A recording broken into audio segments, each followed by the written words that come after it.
Hello and welcome to Sees kitchen. आज Sees kitchen ने ओडिशार एक खांटी तरकारी बनैबा जार ना हेउची साकर। साकर बनैबा आसतु जाणी नेबा कौन कौन सामग्री दरकार। पानी कखारु 1 किलो ताकू भल भाव में चोपा छड़ाई देबा और तार मंजी बाहर कर नेबा।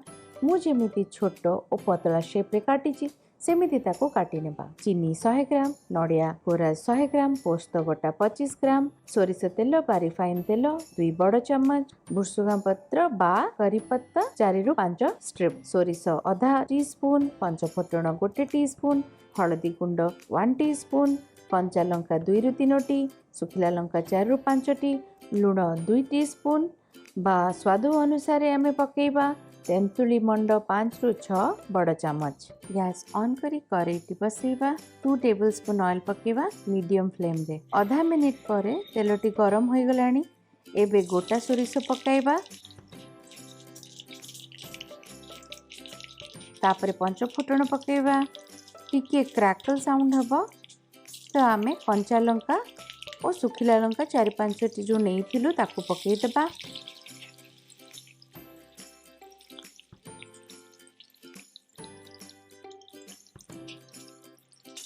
एबे करी पत्ता गुड़िक पकई नबा। प्राय आधा मिनिट पर एगुड़ा को टिके नाड़ी देबा।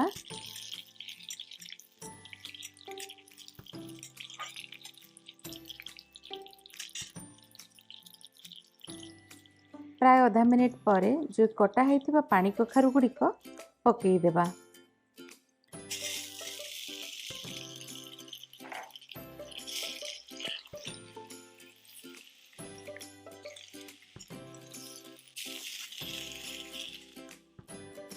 से हलदी गुंड और लुण पकाइबा और भल करी मिसई नबा।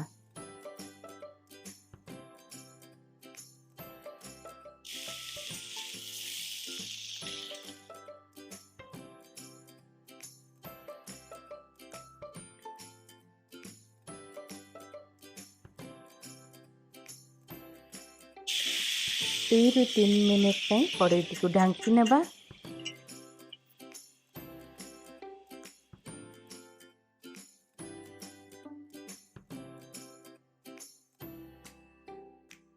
दुई 3 मिनिट ताकू ढांकी देबा से मीडियम टू हाई फ्लेम रे।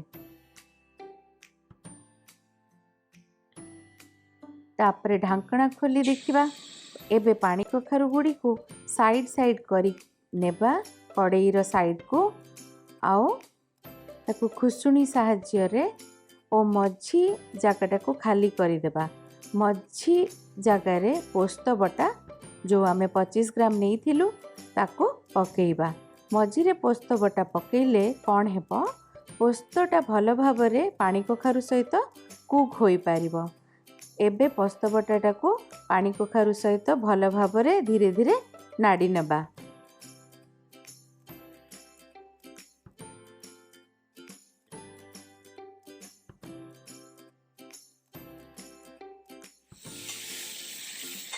आपण जो देखुचंती कड़ई रे टिके लाखी जाउची। आमे इठी तेल कम नहीं भल रे देखिकी नाड़िले तेल आउ लागिबनी तले।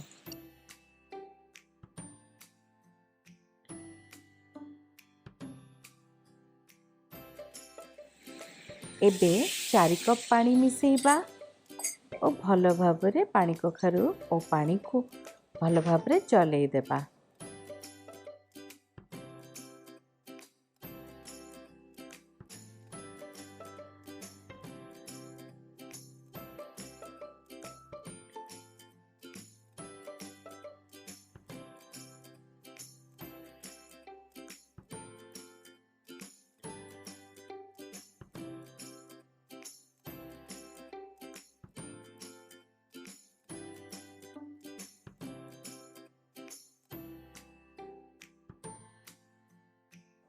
और ढांकुणाटी को बंद कर देबा।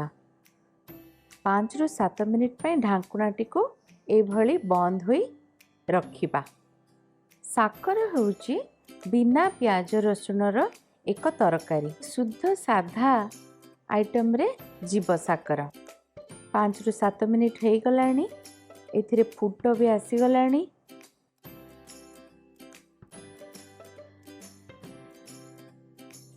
एबे देखिबा पानी कखारु सिझिची ना नाही। पानी कखारु गुड़िक पूरा परफेक्ट सिझिची। आको आम प्रेसर कुकर सिझेबानी। प्रेसर कुकर सिझेले ये टेस्ट आसबनी तेणु आम कड़े नाड़ी नाड़ी पानी देकरी एमती मीडियम रू हाई फ्लेम रे रखिक करवा आउे पूरा मीडियम रे ही रखिबा। एबे आम चीनी मिसेइबा। चीनी जगह गुड़ मध्य मिसेई हेब। जहाँ चीनी टी बेसी दरकार से चीनी अधिका बा कम भी पकई पार। यहाँ आपणकर चॉइस उपरे। खुसुणी रे टिके ताकू दाग करिकी देखिबा जे साकर खंड गुड़ाक सिझिची ना नहीं। एबे एथिरे तेंतुली मंड जो 5 ରୁ 6 चमच नहीं ताकू मिसेई दबा।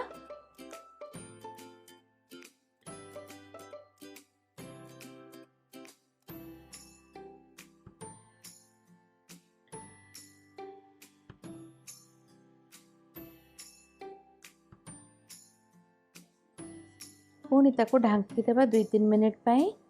एबे ढांकणा खोली देखिबा तरकारीटा पूरा रेडी हो गलानी। एबे नड़िया कोरा जो आमर नहीं 100 ग्राम ताको ता ऊपर पकई देबा भल भाव ताको तापरे गोलई देकरी मिसेई देबा। एटा होची तरकारी रो लास्ट स्टेप।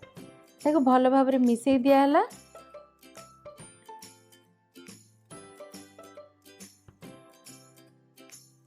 एबे ताको ढांकणा देकरी पुणी 2-3 मिनिट फुटिबा को देबा। आ गोटे बहुत जरूरी पॉइंट एठी ऐड करी। पानी कखारुटा को आम आगे सिझिला ना नहीं चेक कलु तापर जाकि आम चीनी मिसौचु। कौन पाई ना चीनी जदि थरे पड़ ताले आ पानी कखारुटा सिझिबनी भल भाव अधा कंचा रही जाए। तेणु सब बेले तरकारी जदि चीनी बा गुड़ पका होची देखिबे तरकारी परिबाटा सिझिगला पर ही पका जाए। यही सब छोट छोट पॉइंट जदि आम ध्यान दौचु आमर तरकारी टेस्टा बहुत बढ़ी जाए। तरकारी टी रेडी हो गलानी। एबे आम गैस टी को बंद करी नेबा। ये देखंतु कि सुंदर देखाउची कि डेलीशियस देखाउची आम साकर। ई प्रिपरेशन टा 5 ରୁ 6 जन आराम रे खाई परिबे।